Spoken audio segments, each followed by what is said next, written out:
हे soulmates, तो कैसे हो? तो ये है वीडियो का पार्ट 2। आई होप कि आपने पार्ट 1 देख लिया हो। तो अब हम बात करने वाले हैं इम्पोर्टेंस ऑफ एचआरएम। तो देखो यार, तुम्हारे लिए तुम्हारी एक्स की इम्पोर्टेंस हो या ना हो, बट एचआरएम की इम्पोर्टेंस बहुत है। तो आओ यार देखते हैं। एट द एंटरप्राइज लेवल, तो देखो यार, अब जितना अच्छा एचआरएम रखोगे, जितना अच्छा तुम इंटरव्यू लेवल रखोगे, सिलेक्शन लेवल रखोगे ना, उतना अच्छा तुम किसी को भी हायर कर पाओगे, राइट। जैसे 10 बंदे हैं यार, 10 के 10 बंदों ने बीकॉम कर रखी है। अब तुम किसी भी कंपनी है, ठीक है, अब 10 के 10 को तो वो सिलेक्ट नहीं करेगी ना, किसी 2 को ही लेगी जितना उसके पास होगी। तो किसी अगर 2 को सिलेक्ट करना हो तो किस बेस पे करेगी यार? सबके पास डिग्री है, वो देखेगी स्किल है बंदे पे या नहीं है, क्या है उसका कम्युनिकेशन स्किल, बहुत कुछ देखती है।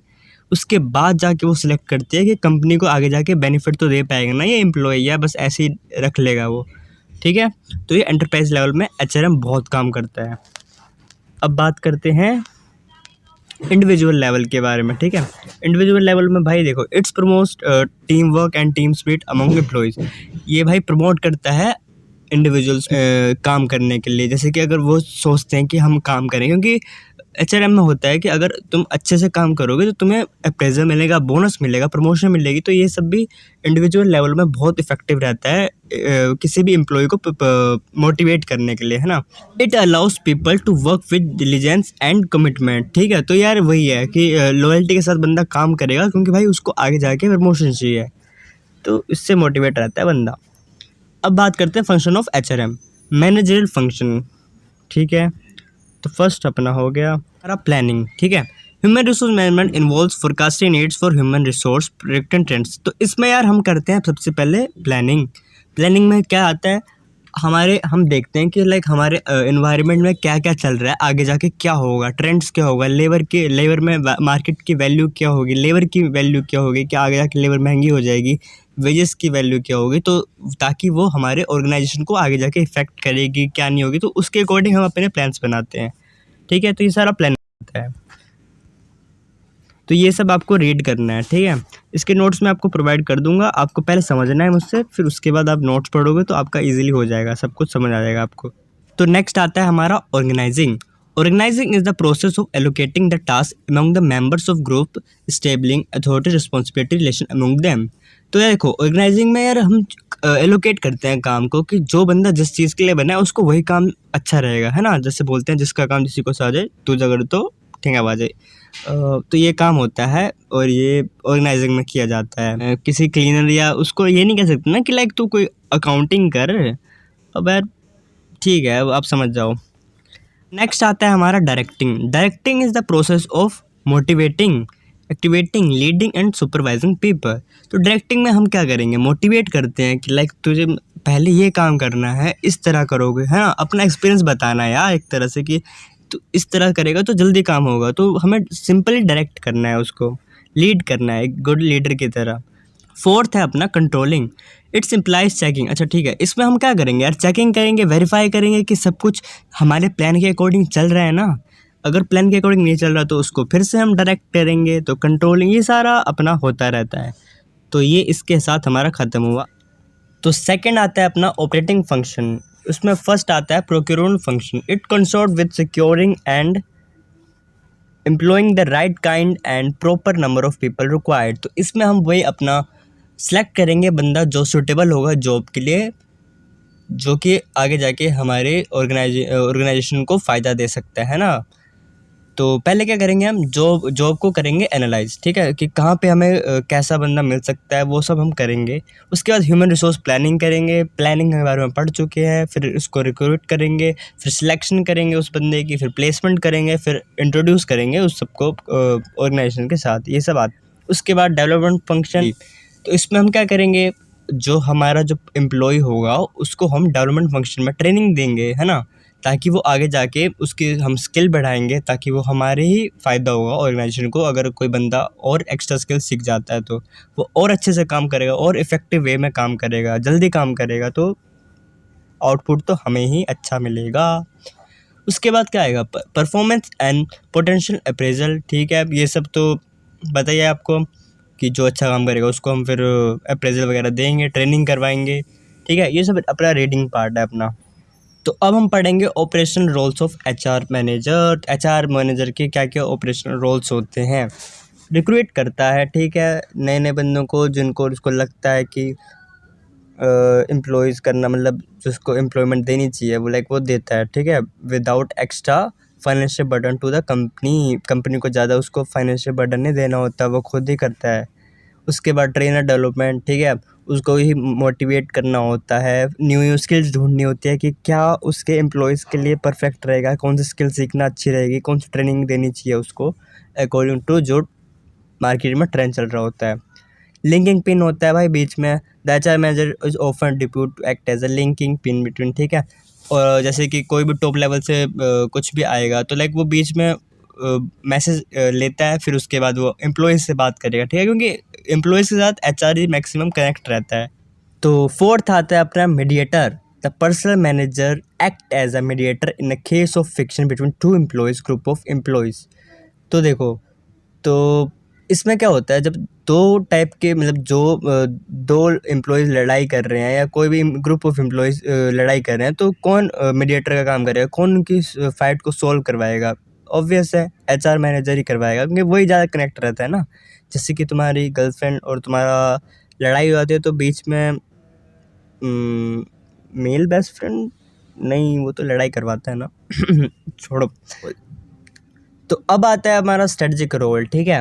इसमें क्या करना होता है, बिल्डिंग कोर कॉम्पिटेंसी। तो एचआर को भाई कॉम्पिटेंसी रखनी पड़ती है दूसरे फर्म्स के मुताबिक कि कैसे हम टॉप में रहें ताकि हमारे कॉम्पिटिटर्स हमें परेशान ना कर सके। तो वो सब एचआर का काम होता है, मार्केटिंग, टेक्नोलॉजी, वो सब उसको संभालना पड़ता है।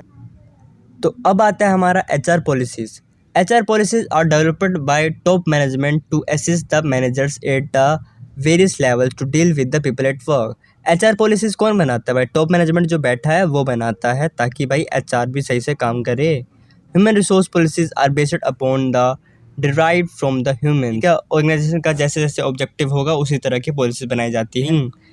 एक तरह से भाई स्टेटमेंट होती है पूरी ब्रॉड अंडरस्टैंडिंग का, ठीक है। इसको हम पढ़ेंगे अभी। Human resource policies reflect the recognisation intention of a top manager with regard to the human resource of the manager, ठीक है।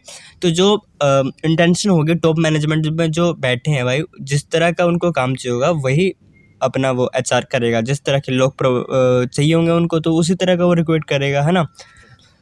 भाई एचआर को ही स्टैंड करना पड़ता है अगेन एंड अगेन। कोई भी अगर प्रॉब्लम होती है तो कौन आंसरेबल होगा? एचआर, ठीक है।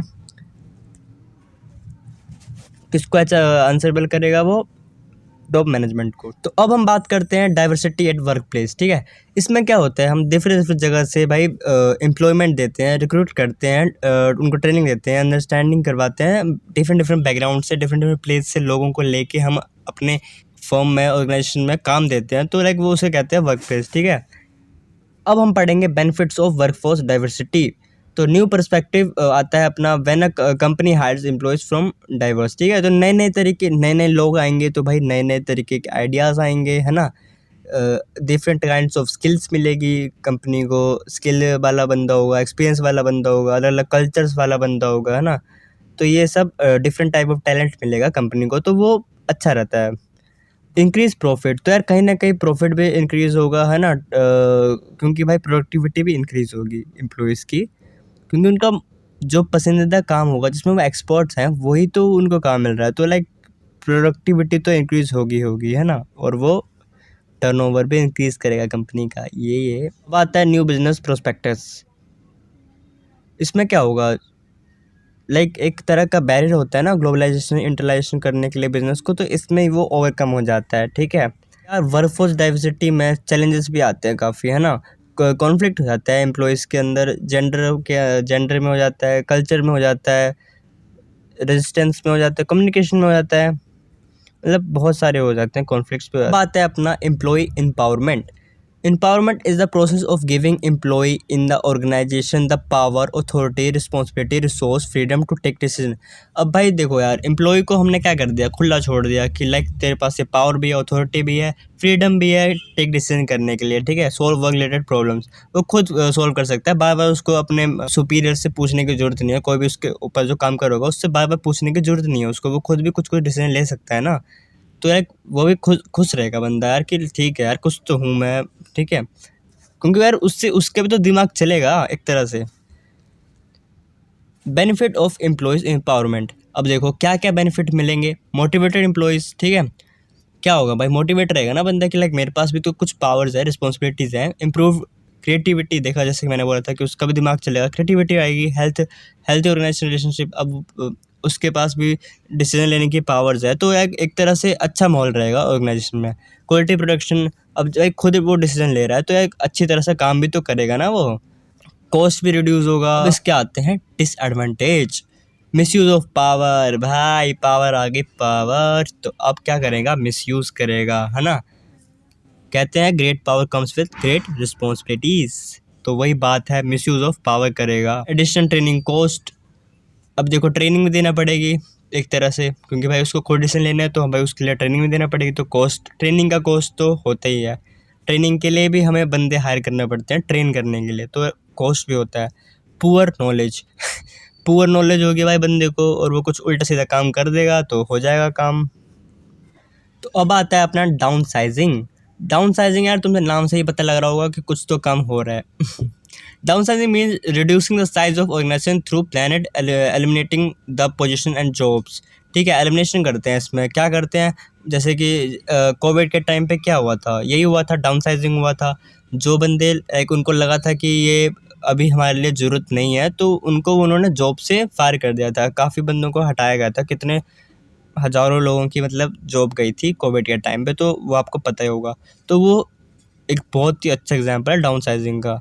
तो उसमें क्या करते हैं, the organisation reduce staff which excess of its needs, ज़रूरत से ज़्यादा जो स्टाफ है उसको हटा देंगे भाई, काम नहीं है, क्या करेंगे वो, मक्खी भी नहीं होती ऑफिस में, तो छोड़ो। Disadvantage of downsizing. Downsizing may create a feeling of insecurity, causing low moral and high stress among employees. अब देखो डाउनसाइजिंग करेंगे तो यार बंदा इनसिक्योर रहेगा, है ना। इनसिक्योरिटी का तो यार तुम्हें बहुत ही अच्छे तरीके से पता होगा, रिलेशनशिप में कितने तुम, छोड़ो यार ये सब, क्या मैं बीच में थोड़ा निकल जाता हूँ, बट कोई नहीं। तो उसमें वो इनसिक्योर रहेगा, है ना, स्ट्रेस में रहेगा एम्प्लॉय, भाई कल को मेरे को निकाल दिया तो कहाँ जाएगा वो बेचारा। यार क्या होगा, implementation of a performance improvement, ठीक है।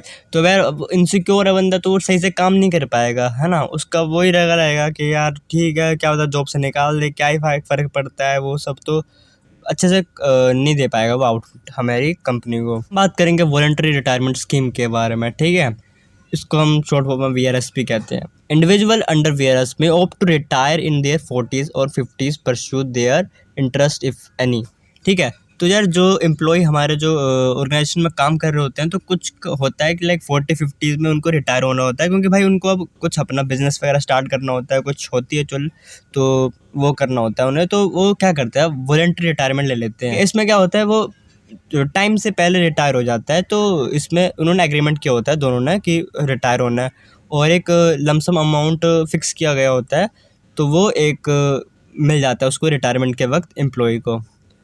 अब आती है बात वर्क लाइफ बैलेंस के बारे में। Work life balance is the strategy that support employees in managing their personal and professional duties. तो वर्क लाइफ बैलेंस की क्या वो होती है स्ट्रेटजी, कि इसमें हमें क्या करना होता है, दोनों जगह मैनेज करना होता है भाई। ऐसा नहीं है कि बंदा सिर्फ काम ही करे जा रहा है, अपने पर्सनल लाइफ को बिल्कुल टाइम नहीं दे रहा, तो वो भी एक अच्छी चीज़ नहीं है। और क्या पता वो सिर्फ पर्सनल लाइफ को ही टाइम दे रहा है और वर्क काम नहीं कर रहा अपना, तो वो भी एक बहुत बुरी चीज़ हो जाएगी, है ना। तो उसको बैलेंस करके चलना पड़ेगा। तो अब आती है हमारी importance of work life balance. तो रिड्यूस और टर्नओवर करेगा, क्या रिड्यूस कर देगा, इम्प्रूव परफॉर्मेंस करेगा, मोटिवेट करेगा एम्प्लॉय को, भाई अब दोनों जगह वो सही से काम करेगा तो यार सब कुछ परफेक्ट काम करेगा, है ना। बैलेंस से ही काम करना चाहिए। तो इसी के साथ हमारा पूरा का पूरा यूनिट 1 ख़त्म होता है, ठीक है। तो अपने लिए एक ज़ोरदार तालियां, और मेरे लिए सब्सक्राइब, लाइक और एक कमेंट कर देना प्यारा सा, ताकि मैं जल्दी से यूनिट 2 लेके आ सकूं, ठीक है। फर्स्ट वीडियो में आपने काफ़ी सपोर्ट किया, तो मैं जल्दी मोटिवेट हो गया, तो इसलिए मैंने जल्दी से कर दिया, पार्ट 2 भी जल्दी से रिलीज़ कर दिया, ठीक है। तो चलो गाइस, मैं मिलता हूँ आपको अगली वीडियो के साथ। मुझे उम्मीद है आपको पसंद आया होगा।